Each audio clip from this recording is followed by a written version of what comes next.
This chapter is about the media.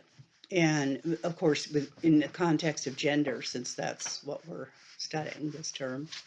Uh, and so before we begin, and the chapter begins this way, and there are great questions for you to think about. Um, how much time do you spend watching television, listening to podcasts, following someone's YouTube channel, going to the movies, checking Instagram, Snapchat, Facebook, TikTok, or Twitter, playing with an Xbox, etc.? Uh, I want to say something before we move into the material in the chapter, which is this. You got to trust me on this because I've lived a lot longer than you have. And I lived long before and was socialized as a child and all that type of thing before there were all of those media outlets that we just discussed. So here's what I want to say to you. If you could just take a little bit of time, start out with a tiny bit, if that's what it needs to be with yourself. That doesn't mean you can't do anything else if there's something you enjoy doing. And it depends on who you are, but it has to be something that's kind of silent, really. So, uh, the thing that interests me is that, for instance, when I'm weeding, I'm not listening to podcasts, I'm not doing any of that. And the amazing solutions that I get to problems in my life, sometimes they're logistical, other times they're more emotional and psychological, or whatever, but they just come to me because I have an opportunity to listen to my brain. And the brain then works. It's so interesting how it's almost like exercise. It begins to kind of come through for you. So some of those answers or some feelings about what you might want to do about a particular situation or with your life for that matter. Uh, so it can be when you're doing anything, drawing, I do a lot of needlework. I know those things are all totally probably irrelevant to most of you, but there's got to be something. Taking a walk, hopefully with a dog, um, or with a friend where you're just talking. But more importantly, it's just being alone with your mind, even for a very short period of time, because you a lot of the answers are within you, but you have to be able to hear them. you know so that's a message that I want to pass on to you, to even just try it for a tiny bit of time. Do something without something in your ear, right? Or something in your eyes. So going back to thinking about how much time you spend with devices, what do these media outlets tell you about sexuality, how sexuality is connected to gender? And then, the other thing is, whatever those messages are that you're receiving are being created somewhere within the media as an institution. So, once again, what kind of messages? Subtle and not so subtle. They are getting increasingly less subtle, as I'm sure you're aware of. They're really very much in your face now. But what kind of messages what are they saying that are sent by popular culture? And as you might imagine, from your own experience on many of these platforms, the news isn't very good about what kind of messages are being sent, and also how they affect people. If you're at all interested in what this immersion in media outlets, and you're going to learn more about what's going on behind the scenes today, um, then there's a ton of research out there. And much of it is on people your age, because you're the ones that are in the vortex of this new completely new phenomenon in human history. Okay? So, it's extremely powerful influence, uh, but and that's why the media is such an interesting institution, because we really need to think about it and understand it as that, an institution, and probably the most powerful one currently that we have in our lives. So it's a different kind of institution than we normally think about institutions, because having a television isn't an institution. Having a television, watching a television, or whatever kind of stimulation or media you're into, is a behavior. Okay. So let's just go back to television for a moment, or I'm sorry, we're going to internet connected devices. So in the households in the U.S. that have at least one internet connected device, it's up from 30% in 2011. Isn't that amazing? That just a few years ago, only the third of American households had an internet connection. It's 80% in 2020, and I'm sure by 24, you could look that up. It's higher than that. Using the internet for TV or other purposes is also a behavior, right? That's using it is not an institution, it's a behavior. So there are 5 billion internet users worldwide in 2022, which is, I'm sure, up from that now. That's 63% of the world's population. And some of the ways that usage has affected our behaviors is how and what we consume. Because remember, behind them all is the raison d'etre that they exist is to sell you something, right? They didn't start that way necessarily, all of them, the conversations and the this and that. No, but that's what they are now. Okay. So that's, that's what's there. So that's affected our behaviors in how and what we consume. Also, some of the good aspects, and my adult children keep telling me, Mom, the Me Too movement and the Black Lives Matter movement and all of those came out of social media. True. That's very true. So that affects our behavior as well.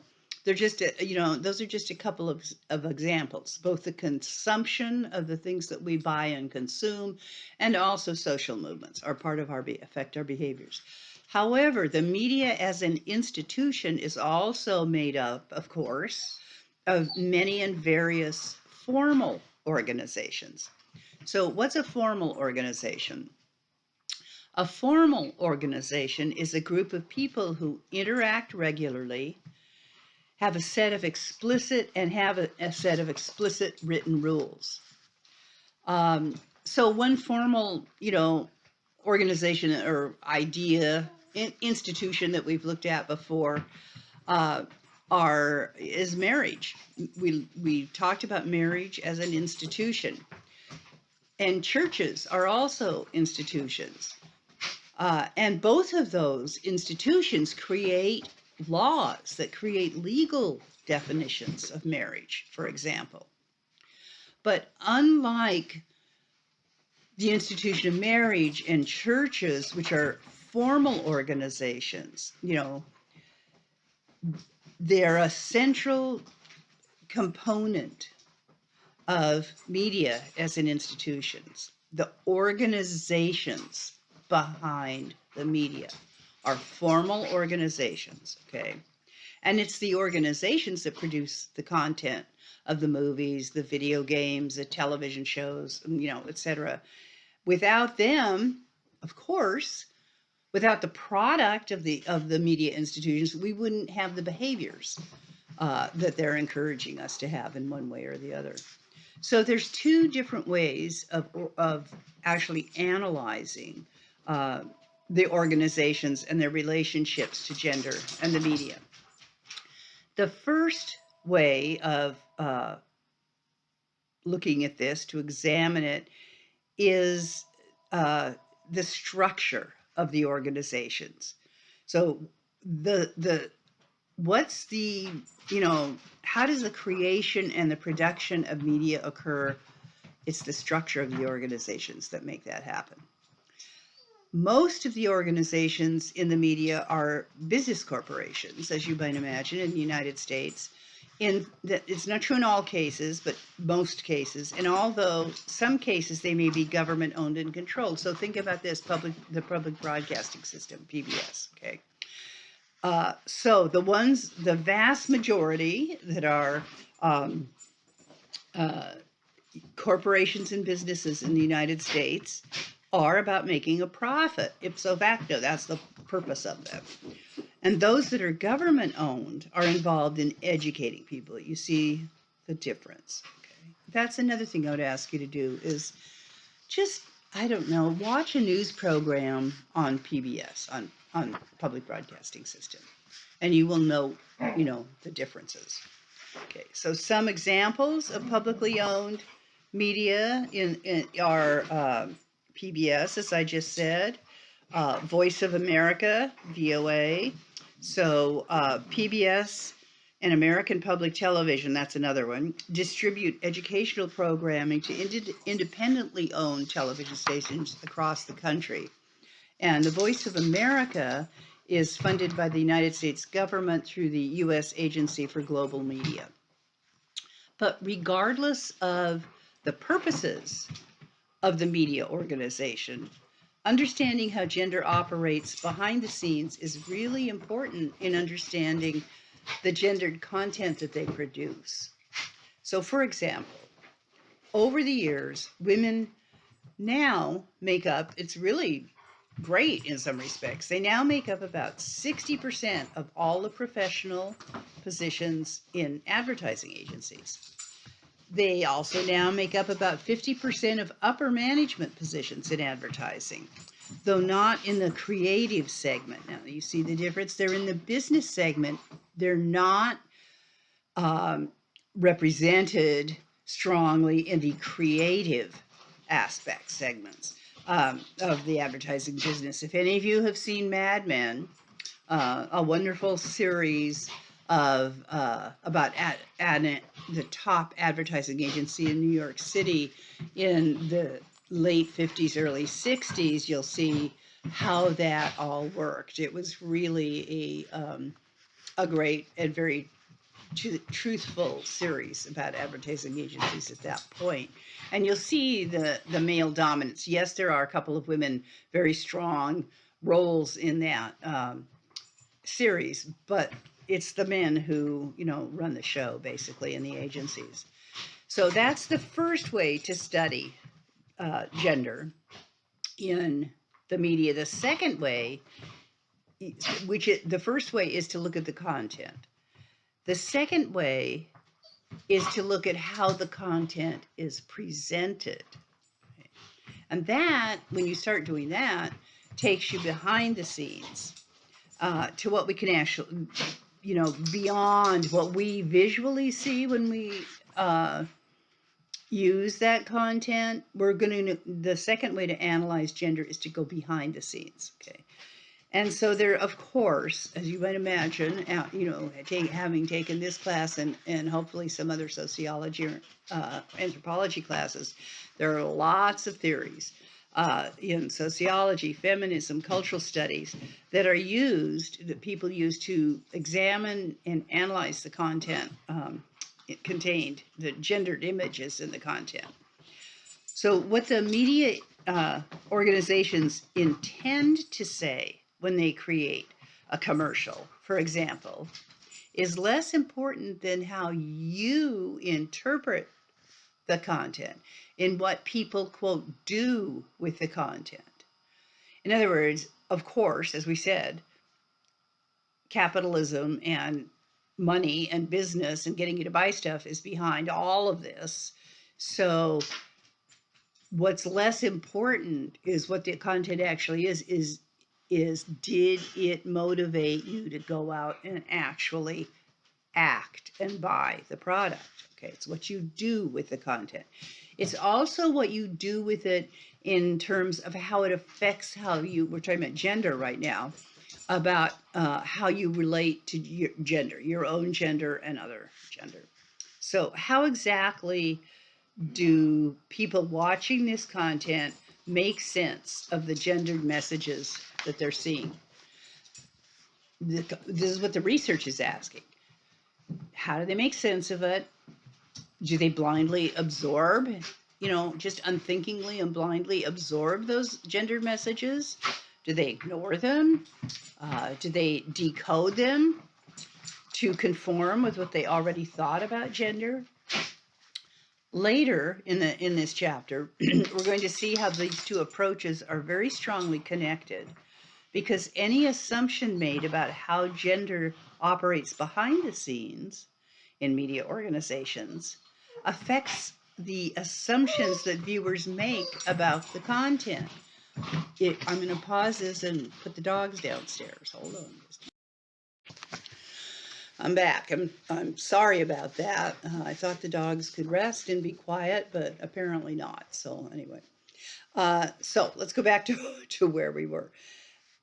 I'm going to repeat that last section because we're going to later in the chapter, we're going to look at how these two approaches, what the content is, and how we interpret the content of the gendered messages. They're very strongly connected because the assumptions made about gender behind the scenes, as I said before, it affects the assumptions that the viewers make about the content. And that in turn, of course, and I've been talking about this all along, affects how a media consumer identifies the messages being sent by that particular media form. So to make it clear, we're going to separate the different dialogues between media organizations. And there's actually three of them: media content and media audiences. So there's media organizations, media content, and media audiences. So while keeping in, at the same time, we're going to keep in mind that there are very complicated relationships between all three of them. So first, we're going to look behind the scenes at the gender of media organizations. And we're going to begin with women making movies. As you probably know, both television and films are dominated by men, especially in the highest and most powerful positions. Here's how it is, okay? And these are current statistics. I looked them up. Of the 7 top movie studios, 6 are run by the men or the CEOs. Of the top grossing feature films of 2021, only 13% were directed by women and only 3% by women of color. The gender ratio as of 2021 was 6.3 male directors to every 1 female director. Also, in the 96 years of the Academy Award winners, there have only ever been 3 women to win the award for Best Director. Catherine Bigelow for The Hurt Locker in 2010, followed by Chloe Zhao for Nomadland in 2021, and Jane Campion for The Power of the Dog in 2022.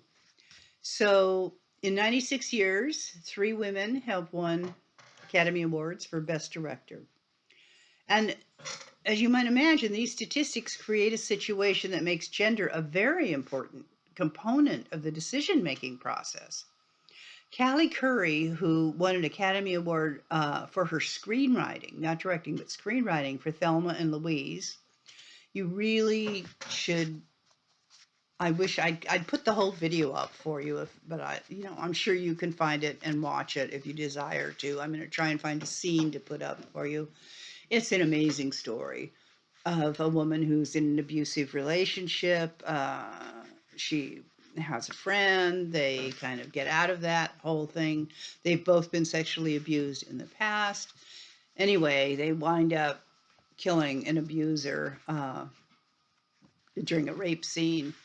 And the ending is just incredible. I may just put up the ending of the film. I'm sure that's all over the internet, but it's well worth seeing.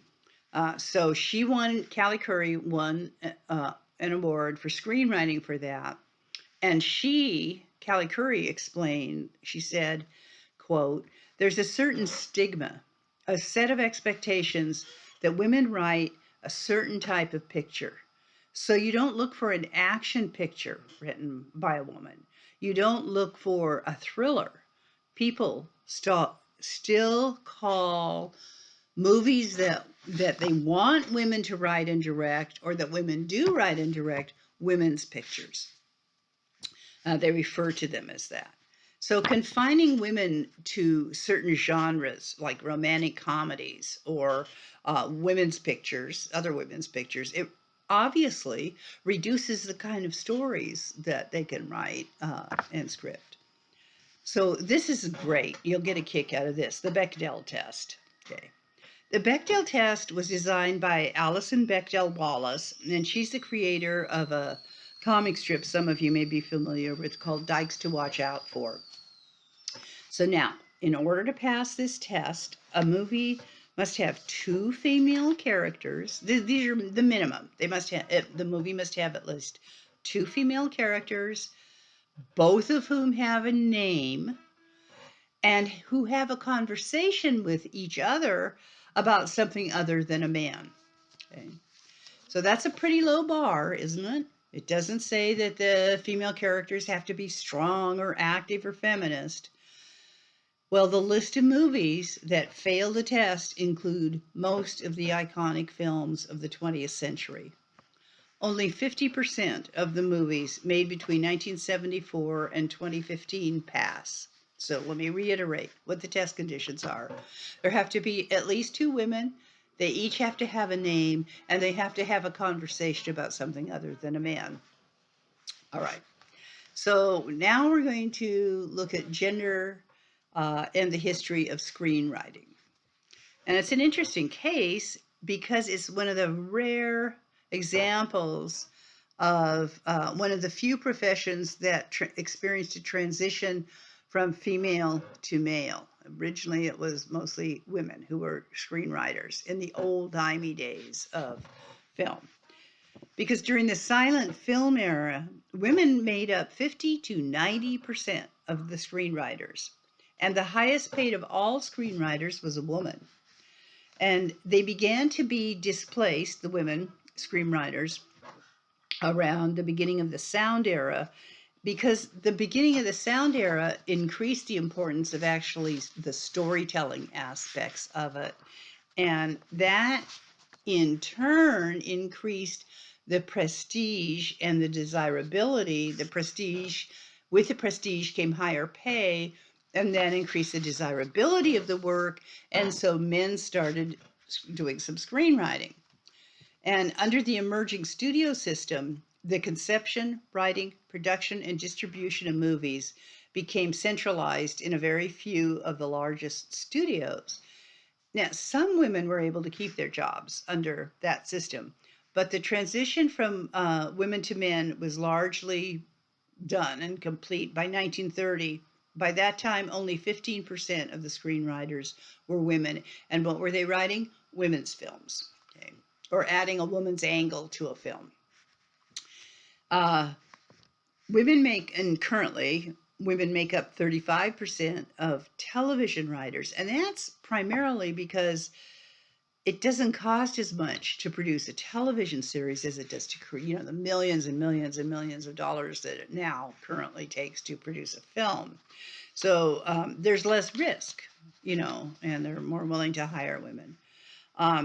As you might imagine, television writing is very gendered and segregated along gendered lines. Daytime being considered the woman's television. Men are at work, et cetera, et cetera. So you're going to find soap operas and game shows during the day, and of course, children's programming. And this gendering of television is reflected by the structure of the studios have separate departments for the development of drama, of comedy, for daytime, for news. So each is a separate department. And if you look at the separate departments, where you're going to find most of the women is in daytime television. And it's true with the executives as well. female executives are very likely to be segregated in the female divisions with female typed genres like television series, miniseries, children's, and daytime programming. So, an example of the more subtle ways that gender can influence media content is from the world of news reporting. Sexual harassment is an example. Also, male reporters were, and I would say still are, what are called the gatekeepers of the newsroom. But historically, the newsroom was a very male domain, with cigar smoking and, a lot of foul language, talk about sports, women, and war, as they say in the book. So, that kind of, you had to be a very strong woman to get into the news business and be in the newsroom. There's some wonderful old 1940s films about that, about women who were uh, newspaper writers and things of that nature. So now the biggie, gender advertising and the commodification of gender, the selling of gender. So the previous examples that we just talked about describe the way gender composition of a media organization affects the gender content of what is produced. So, the more the gender content differs depending on the balance of male and female executives, writers, etc. in an organization. And advertising's in areas you might imagine where this is especially important across many, many kinds of media outlets. It has very powerful implications in advertising. Because we all see and hear a barrage, or don't we, of advertisements every day. So you need to target a specific group to be effective in selling something, and it becomes extremely important to know how to target specific groups. And that's called market segmentation. And it takes this whole huge market of all of us, a very diverse population, and divides that into smaller segments based on characteristics like gender, social class, age, race. It creates many smaller, more homogeneous markets.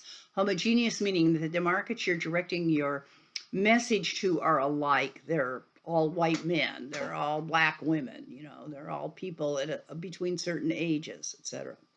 So ads that are specifically designed to appeal to one gender or another is, as I just said, a prime example of market segmentation.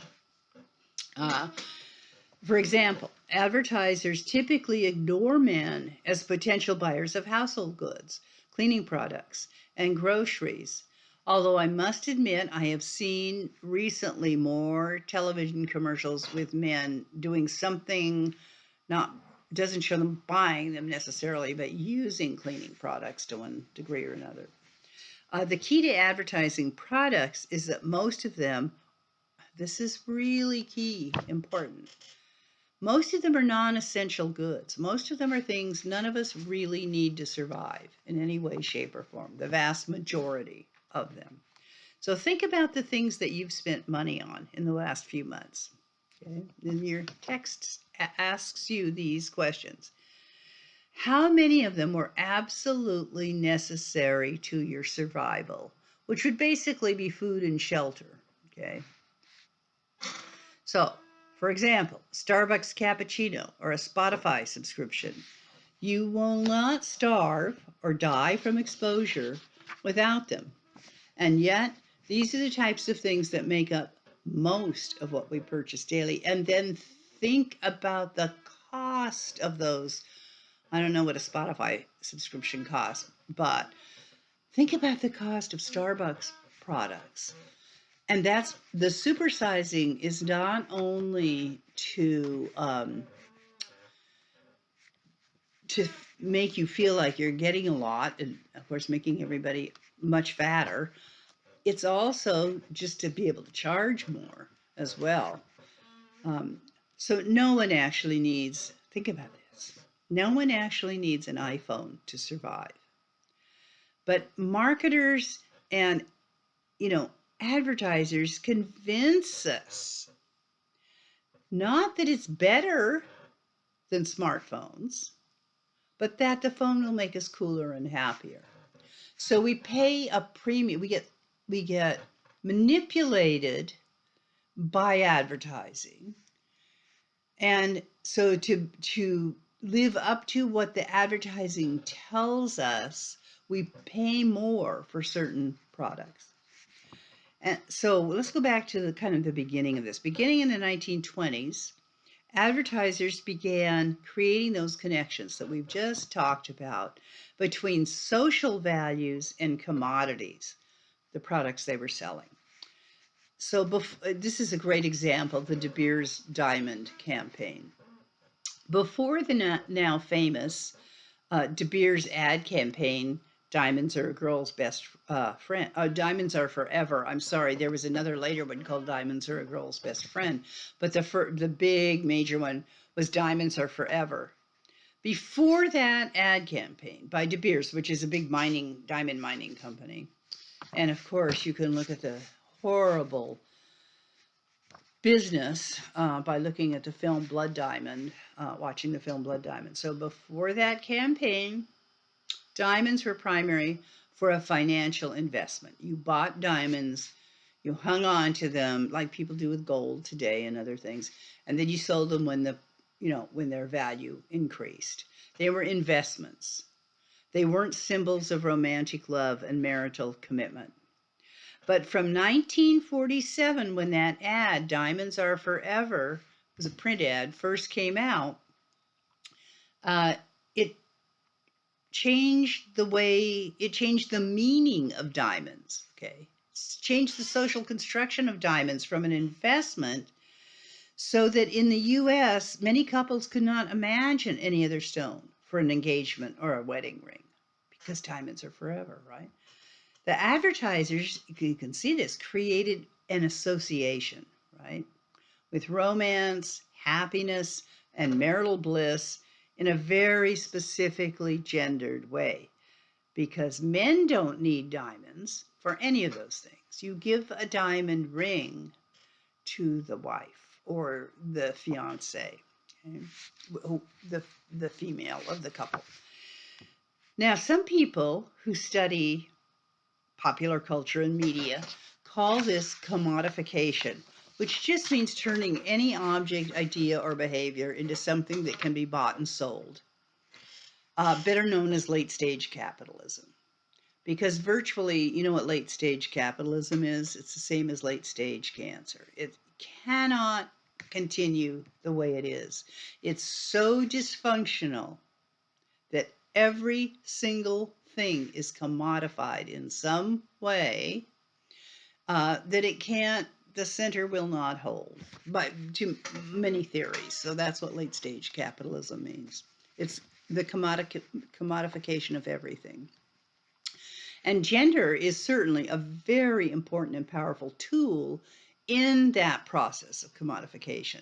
Because first, advertising is a highly gendered world because it reflects the stereotypical assumptions and projections about women and men rather than, portrayals grounded in the experience of real people.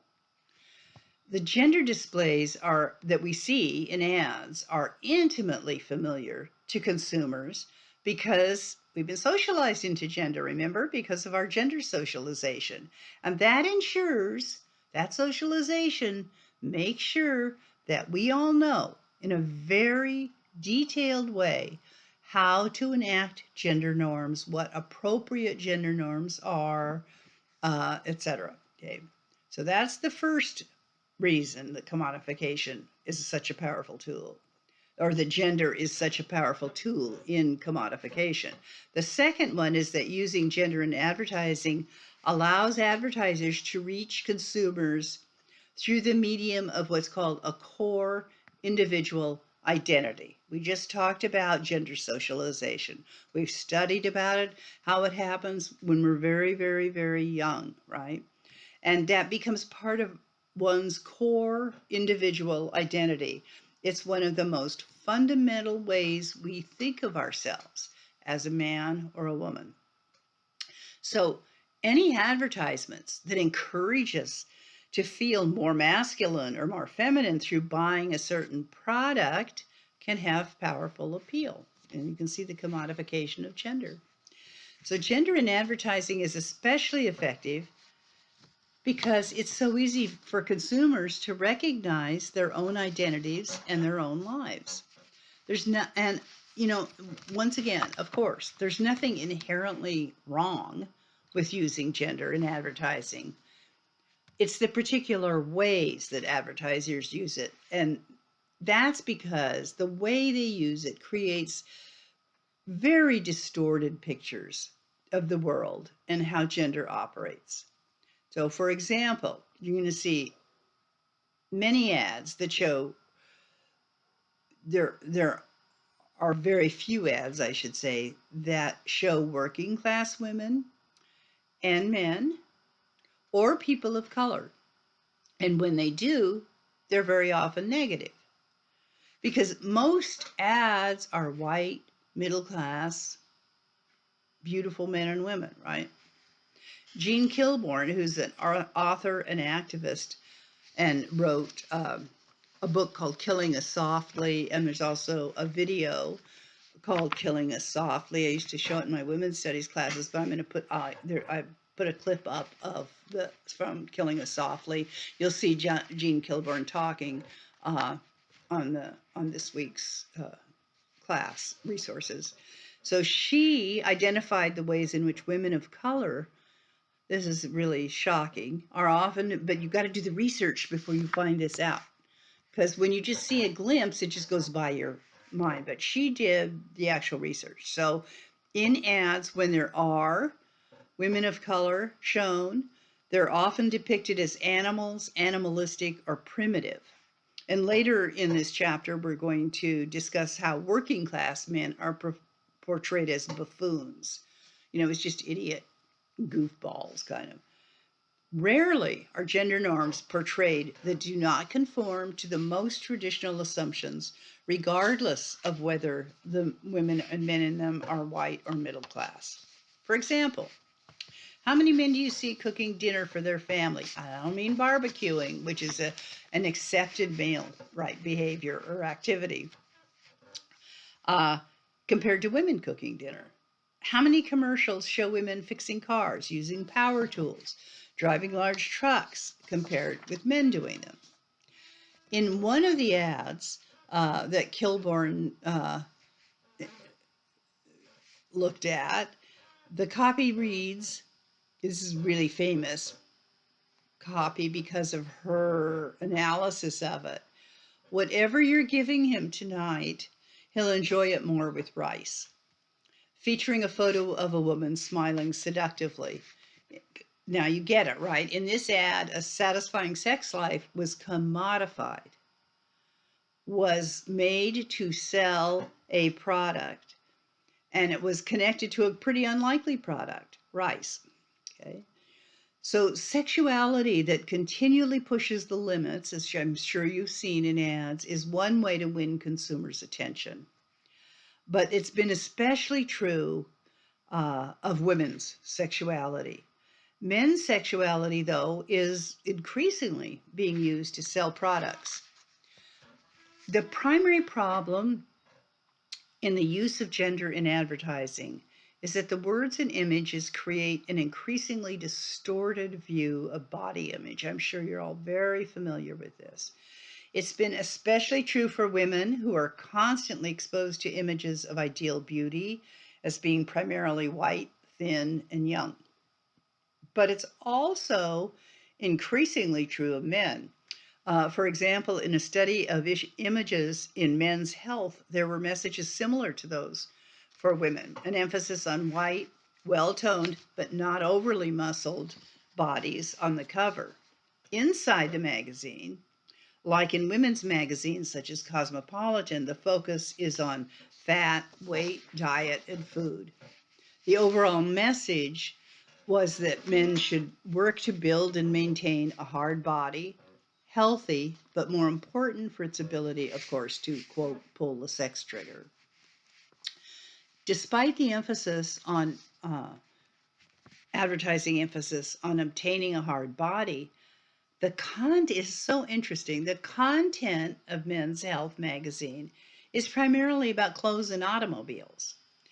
And one researcher pointed out that this combination of ads and content makes a clear message to men that automobiles are men's domain, and that the correct brands of clothes and automobiles are important status symbols for successful masculinity, turning them into, quote, walking billboards for brand name products. So now I have to talk about logos for a minute. If you're going to wear a logo, shouldn't the company be paying you or giving you the product free? You know, there never were such things as logos on things that were blatantly displayed. Certainly when I was growing up and for years and years and years. Yes, there might be a little symbol, a little polo symbol. Chanel had two C's, Coco Chanel on her beautiful little purses. But no, and you knew the subtlety was part of the class, right? Of the clothing or the product. But nobody blatantly had T-shirts or tennis shoes or whatever things that had, you know, Nike blazed all over them. So not only are you paying, you know, a premium for things with logos on them, you're doing the advertising for free for the company. I just want to put that in your mind because maybe you'll get rebellious about that. So, as we discussed in a previous chapter, men's bodies are sexualized in very different ways from the sexualization of female bodies, right? Men are sexualized as subjects, remember this, and women as objects.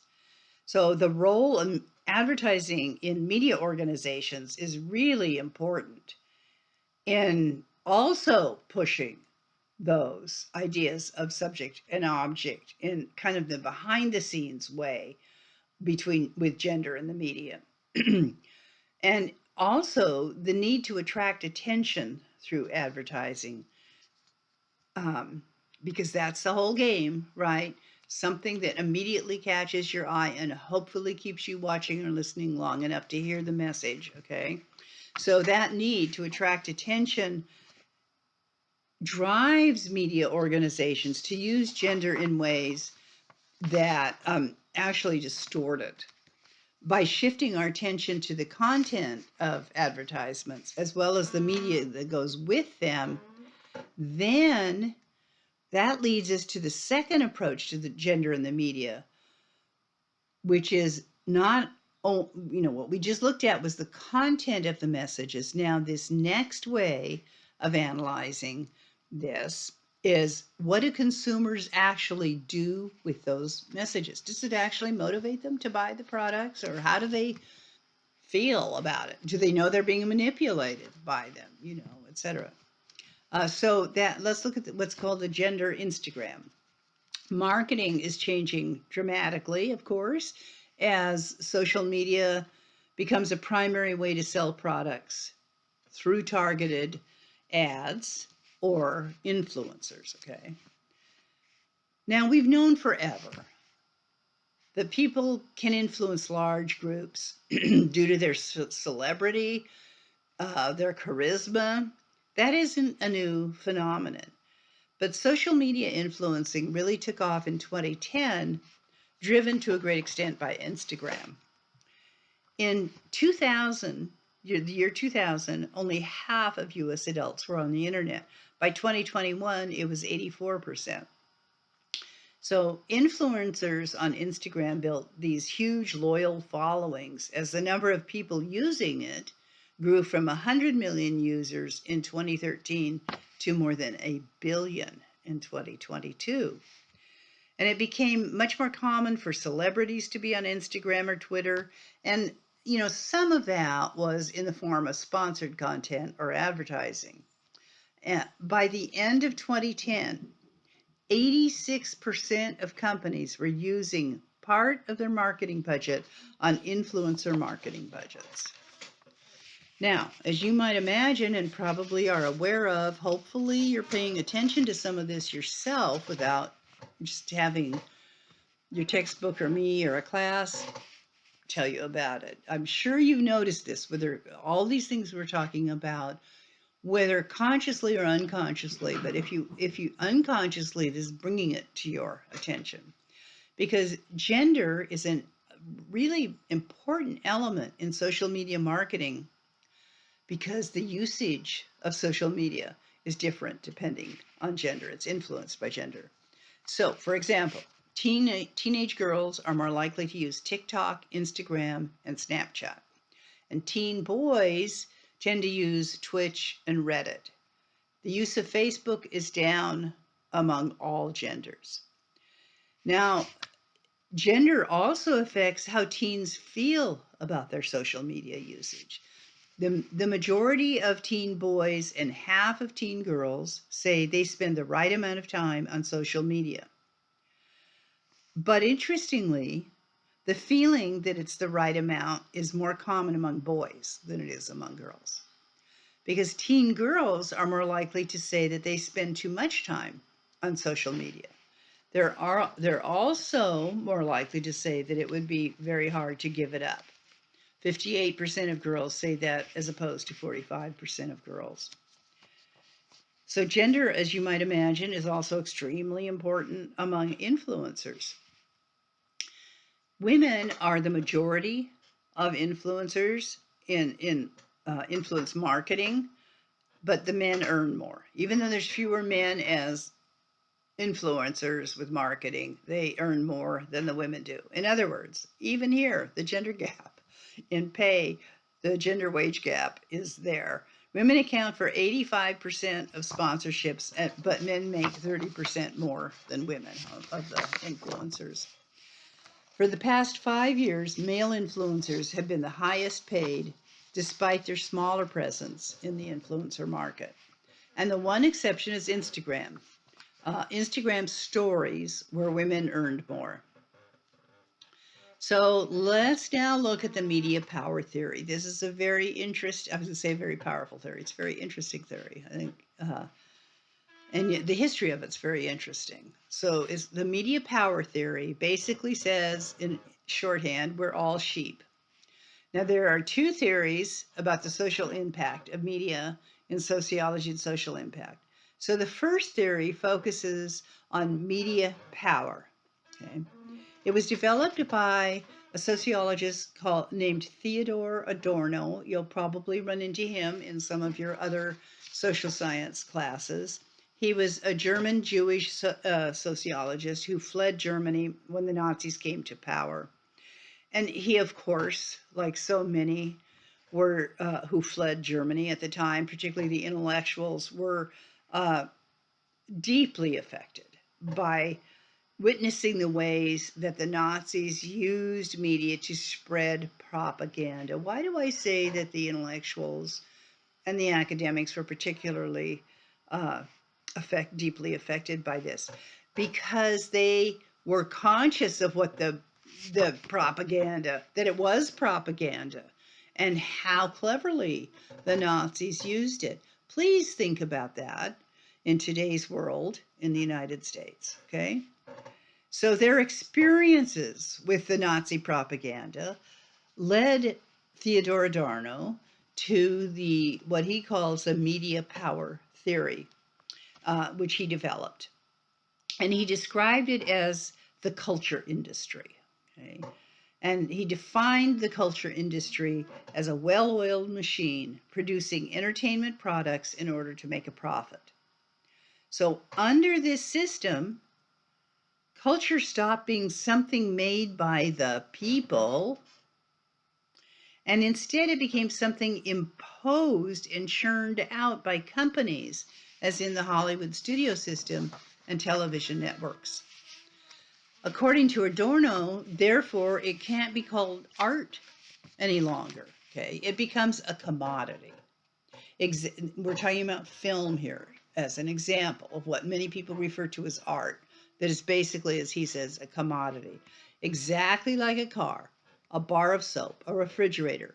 Culture becomes something only to be bought and sold, i.e., the culture industry, further, i.e., later down the years, late stage capitalism. Okay. According to Adorno and a group of other sociologists that he worked with who were also escaping from Nazi Germany, which became called the Frankfurt School, because they had all kind of fled from that area of Germany.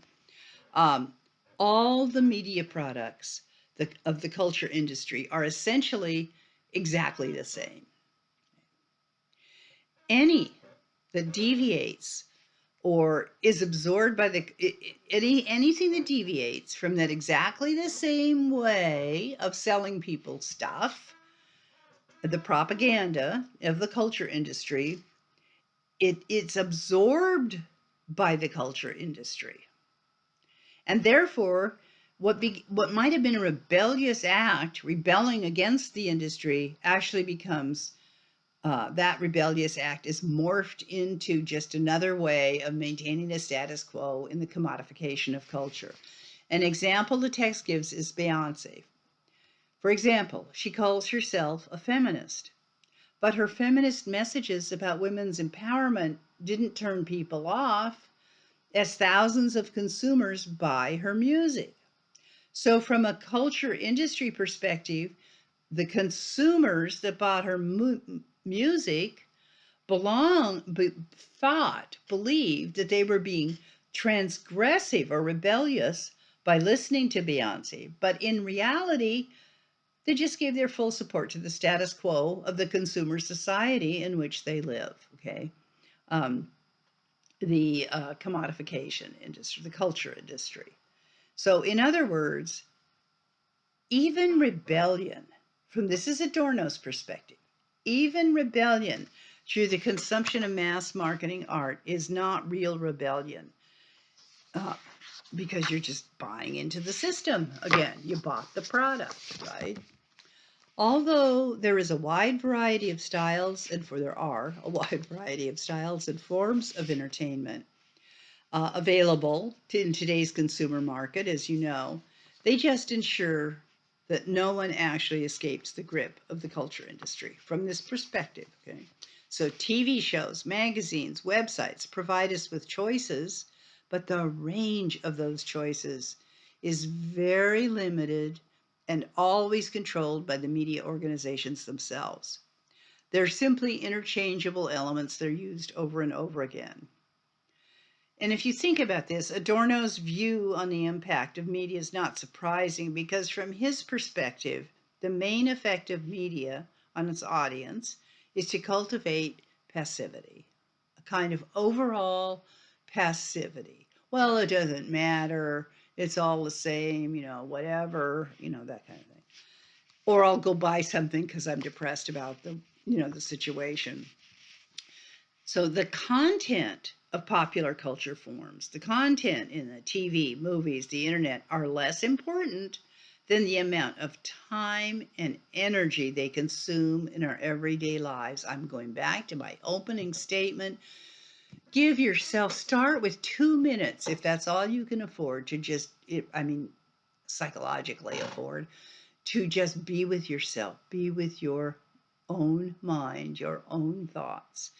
But because it isn't the messages that are that important, it's the amount of time you spend and energy they consume. Okay. Now, that's Adorno, but I want you to know that there's current and modern research that says that as well, that it's the amount of time that is spent on the media that's the issue, as much as what the content is, more actually.